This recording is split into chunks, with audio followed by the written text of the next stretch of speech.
now welcome on five-time Stanley Cup champion, six-time NHL All-Star, Vezina Trophy winner, Jennings winner with Dominik Hasek, NHL Hall of Famer, Grant Fuhr. Welcome to the show, Grant. Thank you for coming on. Yep.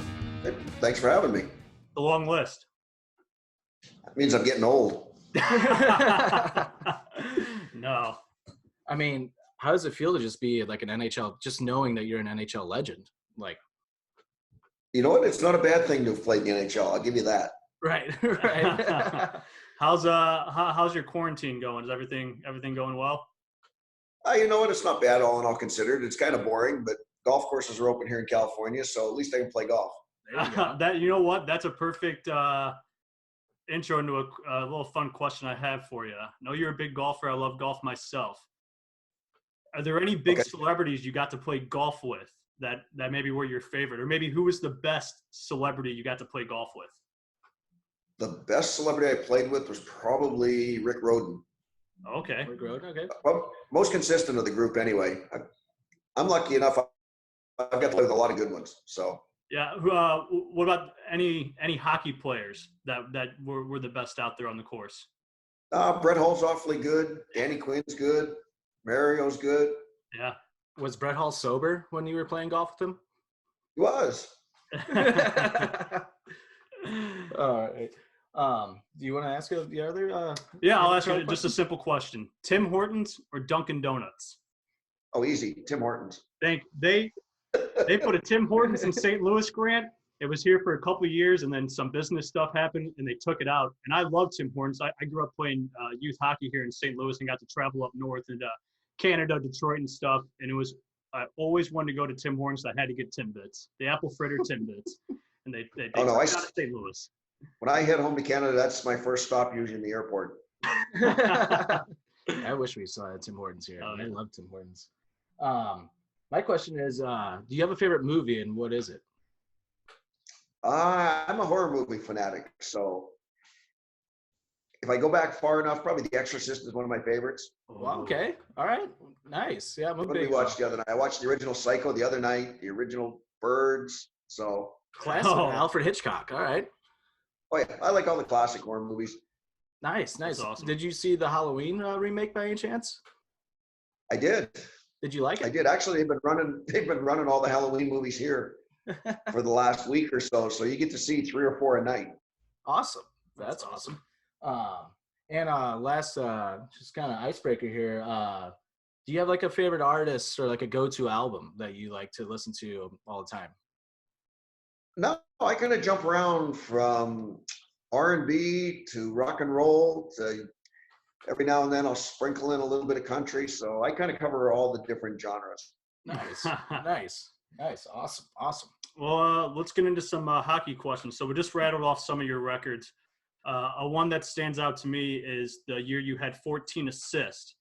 Now, we both watched the documentary Making of Coco, and Wayne Gretzky in there said you used to not be too good of a stick handler until about the 83-84 season where you got those 14 assists.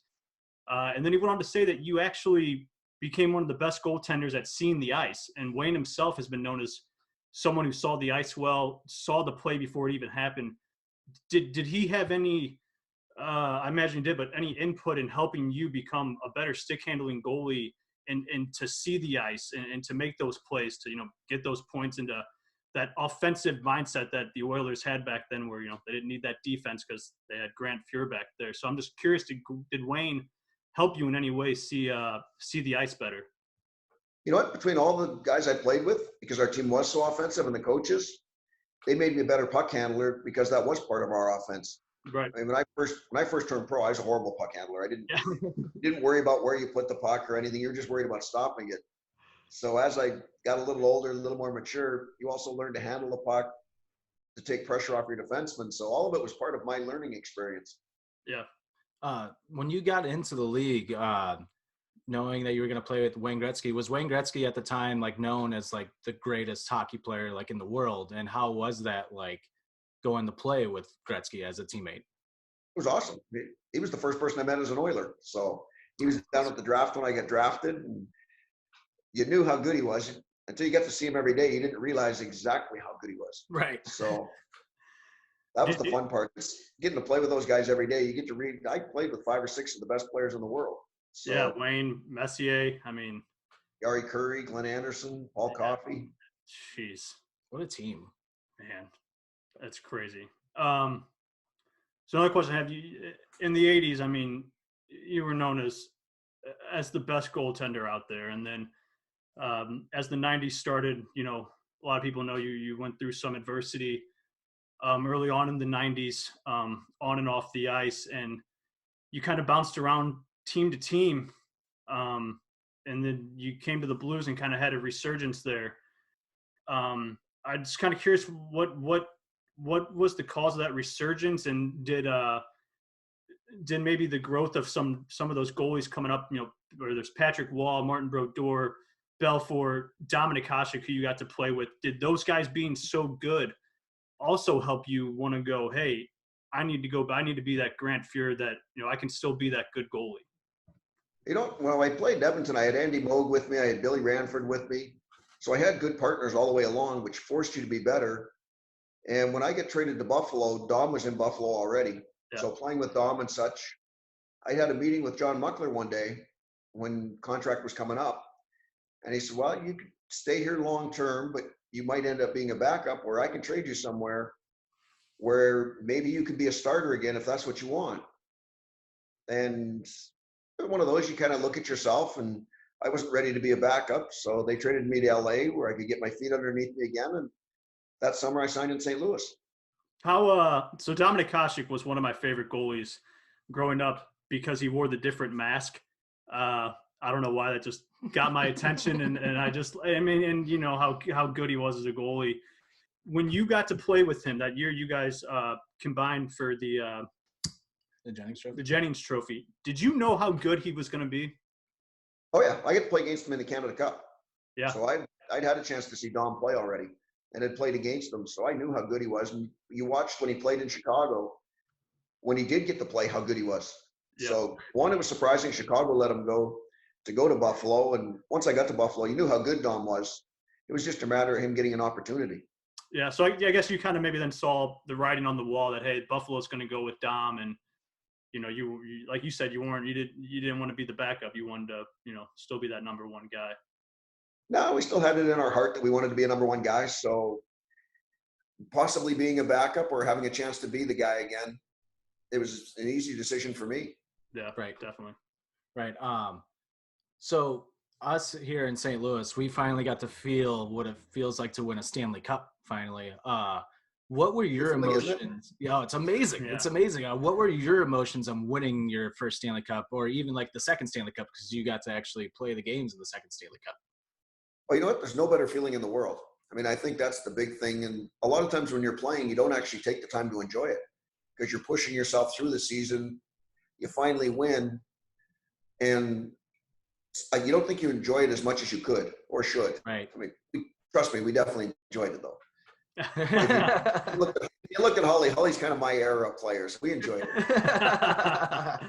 Yeah. Well. Speaking of Holly, do you have any like Brett Hall stories you can share with us? You know, what the great thing about when I got to St. Louis was I spent a lot of time hanging out with Holly. A lot of the time away from the rink was spent with Brad at his house, and just getting used to St. Louis, getting to know everybody in St. Louis. So Brett made my stay in St. Louis real comfortable right out of the gate. Perfect. That's awesome. That's awesome. Leave it to Holly to jump in, right? Yeah. We know he enjoyed himself during the Cup run last year. Maybe just a little. I think everybody knows he enjoyed himself pretty good. Oh, yeah. Hey, it's old school hockey. You know, we were talking about, you know, you played you've kind of been a part of some goalie tandems that, you know, now I think we're starting to see more teams kind of go to that 2 goalie system to get you through a season.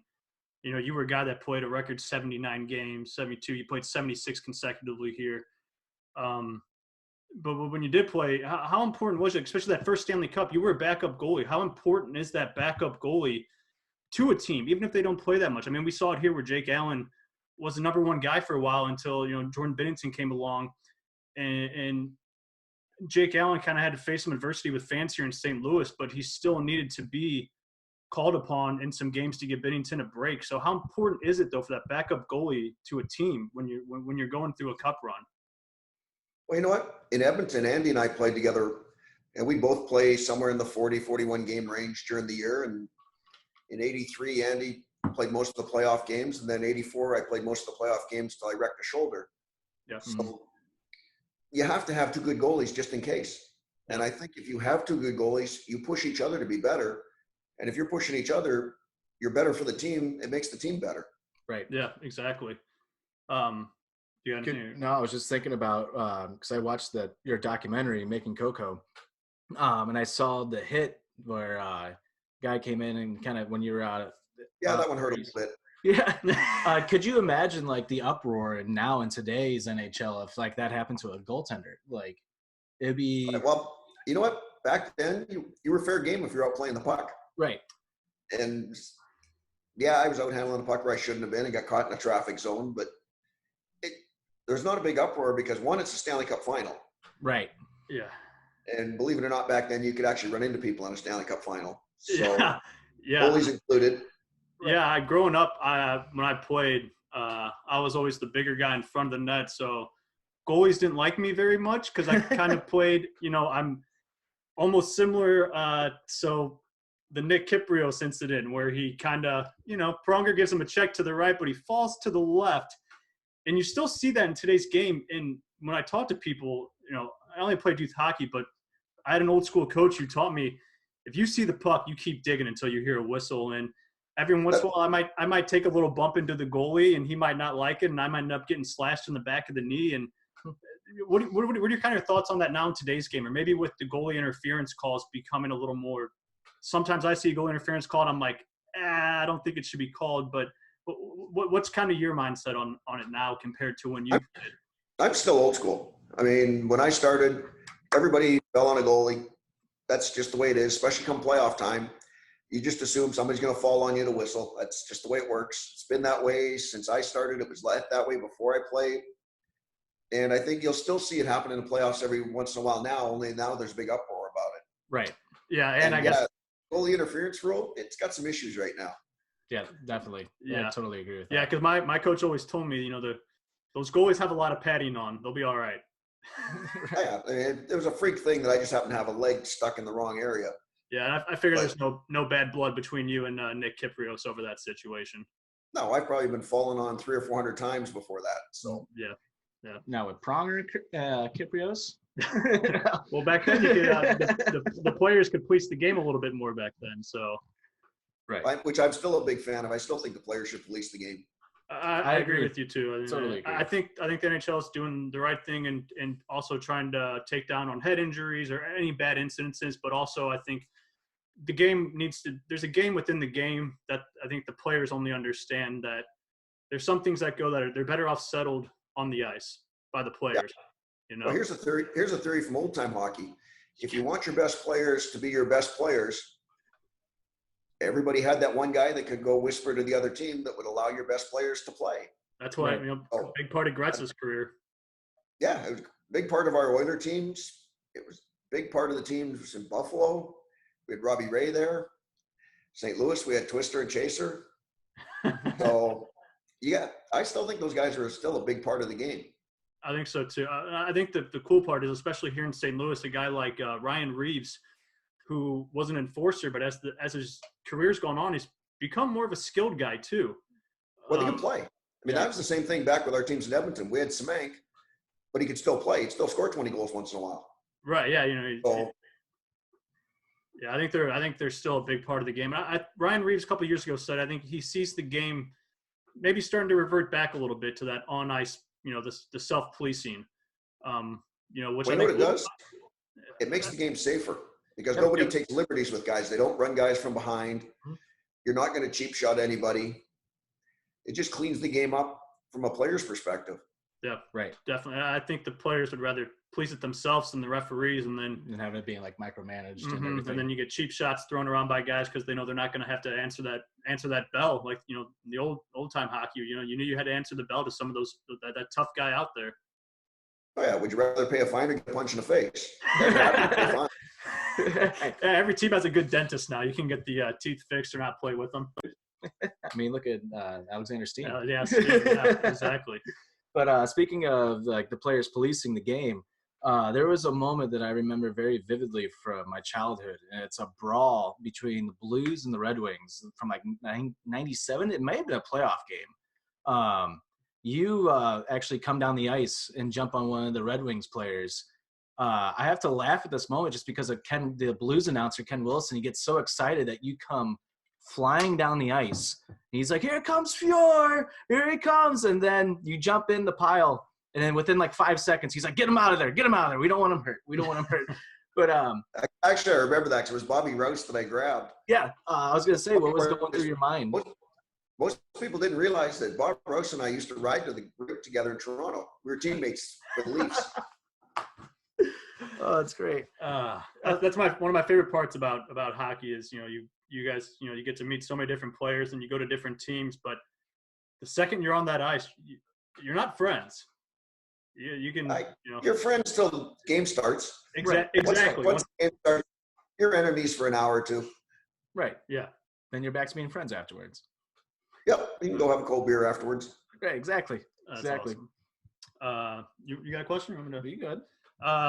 So just kind of this, one of the first African Americans to play hockey, first into the Hall of Fame.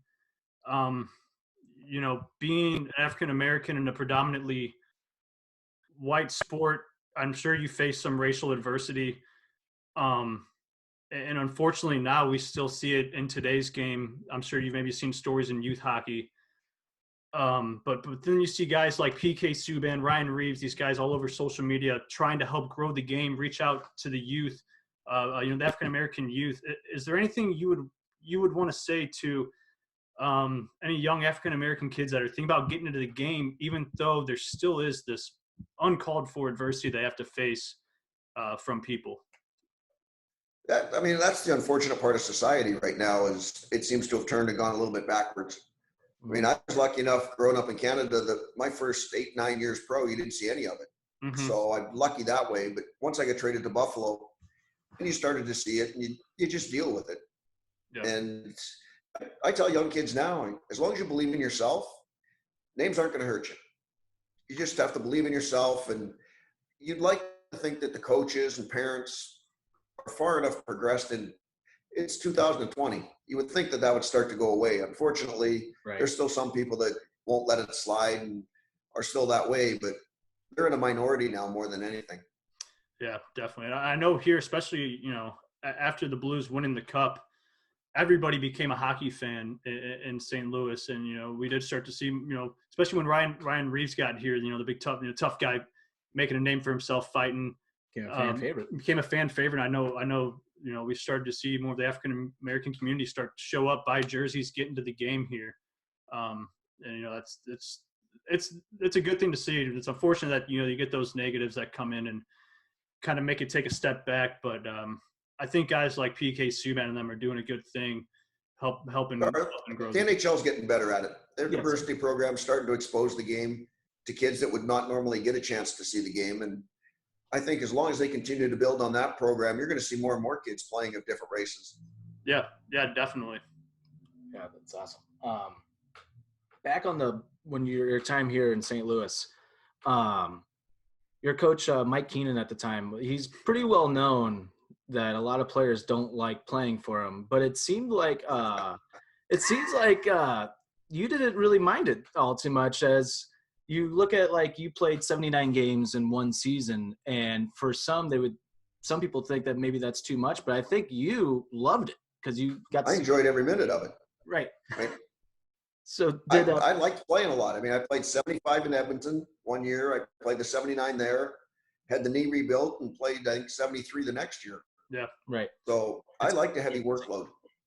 How'd you do that? How especially back then, because now, they got all the fancy athletic training stuff you can do. How did you play 79 games? I feel like do you think that will ever happen again with goalies? I think they're starting to micromanage goalies' time a little bit more, but it's mind over matter. Right. If you talk yourself into being tired, your body's going to follow. if your mind's fresh, your body will follow that also. So it's a matter of, if you're tired some days, take a practice off. Yeah. I'm sure it's you want to be sharp for games. I'm sure it's a pride thing too. I mean, I'm sure you've seen the movie Miracle, where the goalie, just have an interview with Herb Brooks, and he's like, that's my net. That's my net. I'm sure that's your mind. That was your mindset too. That, that's my net. I don't want, anybody taking that from me. Well, as a goalie, prepare to play every day. So why not play every day? Right. Yeah. That's just impressive. Right. 79 games. It's insane. Did you have any issues with Mike Keenan playing, or did you enjoy him as a coach? When I first got to St. Louis, we had a little debate. I came in about 10 or 12 pounds heavy, which I did every year I played, because you're going to go through training camp. You're going to go through a busy schedule. You've got to have some meat to burn. Right. So I always figured that once you get through training camp, you're going to play your way into shape. And he was of the adage that you should be in shape when you got there.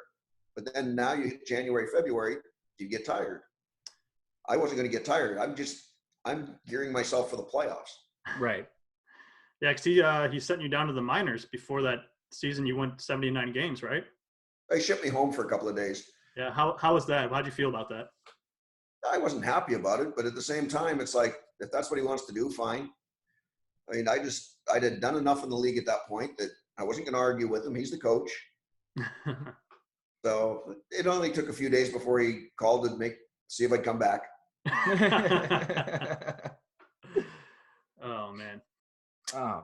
Well, my coach always told me that goalies are the weirdest players on the team, because who wants to stand in front of a puck flying at you at high speeds?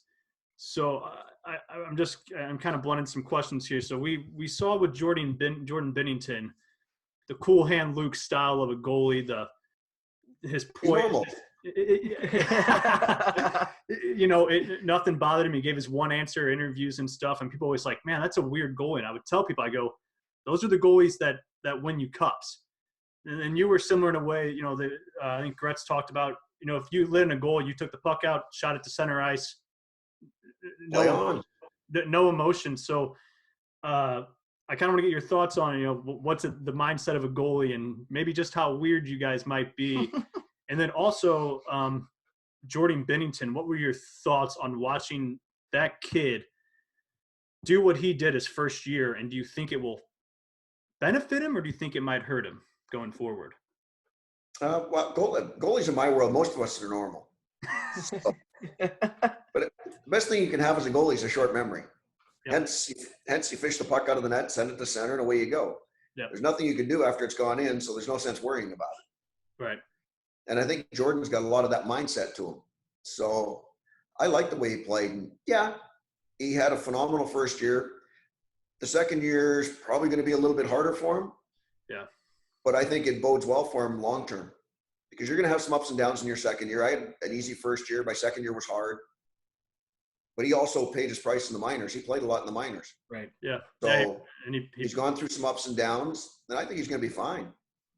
I think so too. I kind of told people, I said, just this past season, he might not start off as the Jordan Binnington that we saw in the playoffs, and it's a long year, and he's about to enter a season where he's probably going to play more games than he's ever played before, and that's not easy to do, and especially the pressure of, I just did this incredible feat of helping a team win a Stanley Cup, making those big saves, and I'm sure to win a cup, it's not really how many you lit. You said it's the wins and losses. You can lit in as many goals, but it's those big saves that help you win a game. It is, and he's going to make those saves for him. I mean, that's the great thing. So yeah, he's going to have some up and downs during the regular season, but come playoff time, that's where you want him to be solid. Yeah. Right. Were you shocked to see the Blues end up becoming Stanley Cup champions last year after being in last place on January 3rd? I can tell you mid-February I was. It looked like they were treading water, but I think once Craig Berube took over and they got some belief in themselves, they were the team playing the best hockey going into the playoffs. Right. And it's not always the best team that wins the Stanley Cup. It's the team that's playing the best. Right. And they were definitely the best team going into the playoffs. Oh, exactly. It reminded me of when the LA Kings won the Stanley Cup, their first Stanley Cup. They kind of snuck in. They had a goaltender that you didn't really hear a lot about of. And then all of a sudden he's their all-star and he shines in the playoffs, just kind of like Jordan Binnington did. Yeah, well, they're playing playoff hockey from January on. You're right. So for them, they're playing at that level already. So they're way ahead of everybody else. Everybody else is getting their game up to that level. Right, and it's hard to play playoff hockey for those, 2 months of playoff hockey. So let alone for the Blues to play playoff hockey from January to June. Well, yeah, they played a good 5 months of it. That's a lot of wear and tear and on the body to do that. And I kind of have a question that's a good follow-up for this. You can have a team full of Gretzky's, that's the best skilled team, but how much heart does it take to win a Stanley Cup? I always preach that to fans here. I said, we have the Tarasenko's, we got the goal scorers, but you got to have the heart to really go all the way and win it. How true do you think that is, especially in your experience winning Stanley Cups? Oh, it's very true. You got to have all the pieces. You've got to have your third and fourth line guys. I mean, your third line guys are going to be your checkers. They're going to play important minutes in the playoffs. Your fourth line guys, every shift they have is going to be important. So you've got to have depth in your team. And St. Louis played a continual game with 4 lines. Yep. Craig did a good job of rolling 4 lines over, which allowed them to play at a high tempo the whole time. Yeah, definitely. Because we had a couple injuries. I think Sundqvist took an injury. We had a couple some suspensions, and Berube did a fantastic job filling in those roles with the right players. Whether it was a Sammy Blais out there being a wrecking ball, or guys like that, like you said, it takes that depth and that heart to keep the team going and to win games. You know what? It's easy to pick out the stars. The key to a good organization is getting those guys that fill the grinding roles. And St. Louis did a good job of that. Yeah. Do you think the Blues have a shot at becoming a dynasty in the next few years? You know what? With the salary cap, it's hard to be a dynasty. Right. The more success you have, the more everybody wants. Right. I mean, when we went through our run, nobody was making any money. So there was no salary cap. So you didn't have to worry about that sort of thing. Whereas now you've got to fit it under a salary cap. And as you see guys get success, you win cups, all of a sudden salaries go up. Right. You'll get 2 or 3 really good years. And then you got to tinker with the team a little bit just because of the numbers. Right. Yeah. Yeah, we're definitely seeing that now with Petrangelo's contract coming up, and these big contracts getting handed out, and it's like, do you give a lot of money to the guy and risk not being able to sign a couple young guys later down the road or not? And it's tough, but those are tough decisions. Right. Yeah. Especially when the salary cap's going to stay flat for next year too. So it's going to make it even harder next year. Exactly. Yeah. Exactly. Do you think the NHL is going to restart soon, or do you think it's going to get canceled? I keep hearing they're going to restart. I mean, I have mixed emotions about it. If it's safe for the guys and everything, great. I'd love to see live hockey. There's nothing better than playoff hockey. So yeah. From a personal standpoint, I hope they do start up again. Right. And that's kind of a selfish view of it. From a normal standpoint, it's 50-50 as to whether they get started or not again. If it's safe for the players, then yes. If it's not going to be safe for the players and they can't do it properly, then they shouldn't. Right. Right. Yeah, I agree. I would love to see hockey back just because we're going to hear the players on the ice. And I don't know if you're going to have to put it on HBO or something, because the players are just going to say fuck every 2 seconds. Yeah, I might come across once or twice.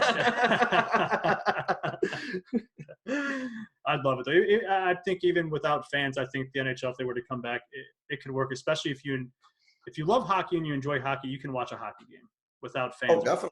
Right. Look at how many minor hockey games you go to as a kid. Right. There might be 10 or 15 parents in the stands. So the guys are used to playing with no fans in the building.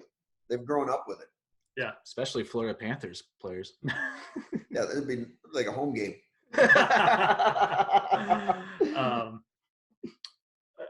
So where are you at with the game of hockey? Are you involved in any way, youth hockey or camps or anything, or is it something you're trying to get back into, or where are you at there? It's actually something I'm looking at getting back into. I've spent the last 4 or 5 years running a golf course out here in California, just for something different to do and relax a little bit, clear the mind. So yeah, it's definitely something I'm looking forward to getting back into the game again. Would it be something you want to get back in an NHL role, or would you want to do like a goalie camp or something along those lines? It'd be fun to be back in the NHL. It'd be fun to be in the American League.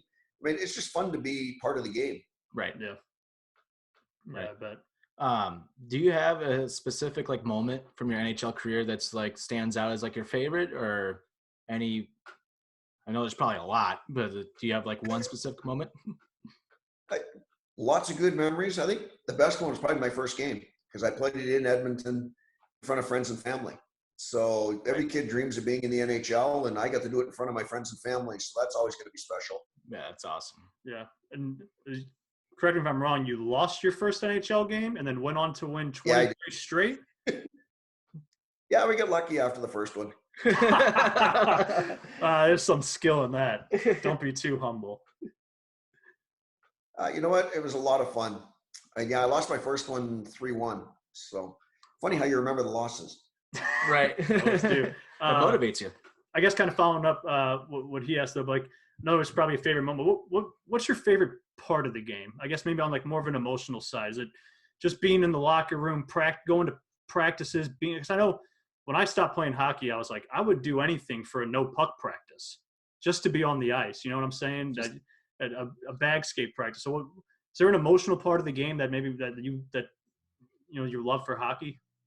You miss being with the guys. Right. I mean, I know when I first retired, the first couple of weeks you get up and you feel like you should be somewhere. And you're sitting around, you read the paper, you have your coffee, and now you're sitting there lost because you're not really sure what to do. So I got lucky. I stepped right into coaching after I retired.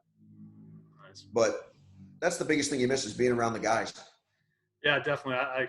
I'm always talking to my old teammates, and man, I'd love for a 12-hour bus ride to Canada from St. Louis, where it's where you build that chemistry, which I'm sure you can agree with, where you build that chemistry to where that gets you to the Stanley Cup and to do great things with your teammates. It is like a big family. Yeah. I mean, and we were brought up in Edmonton that's the way it was. That was your family, and you treated it that way, and we all did. We still do. Yeah.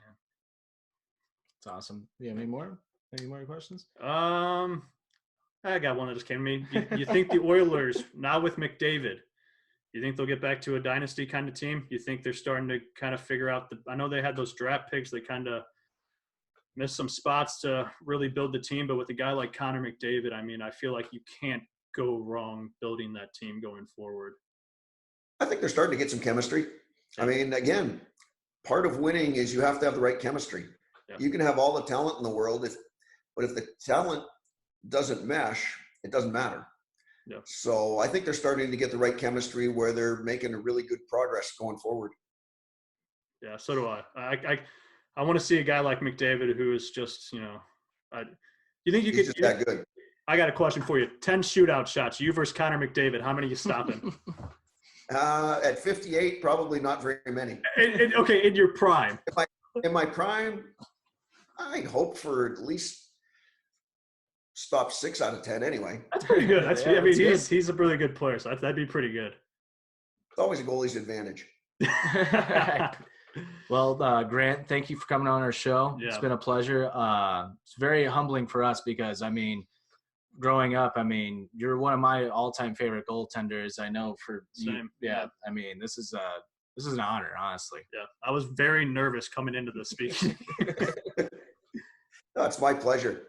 Oh, thank you so much. And I mean, if I ever have kids, if I can teach them to be hockey players or whatever, I'm just going to tell them to go watch tapes of you just because you're always smiling. And to me, it's like when teams are having fun and they're always smiling, that's when they're going to win more. It's like, it's just when you're having fun. Well, you know what? That's what makes the game so great is you're supposed to have fun every day. Right. And I swore I'd retire when I stopped having fun. And because the body had kind of given up the ghost at the end, the mind was still good, but the body hurt. So the fun started to leave. So I got out. But for give or take 20 years, I had fun every single day. Yeah. That's what it's all about. Yep. Mm-hmm. Yeah, man, we really appreciate you doing this with us. Hopefully, maybe you'll come visit St. Louis, watch some Blues game. We'll see you around the rink maybe. Oh, at some point I'll be back to watch a Blues game or two. Maybe I'll come out and visit your golf course. I was going to say, I want to go play golf. Hook it up with a couple passes. Probably a little warmer here. Yeah, just a little bit. Just a little bit. Just a touch right now. Well, Grant, thank you so much for doing this. Yeah, thank you. My pleasure. You guys have a good night. You too, man. That was awesome. Yeah, it was.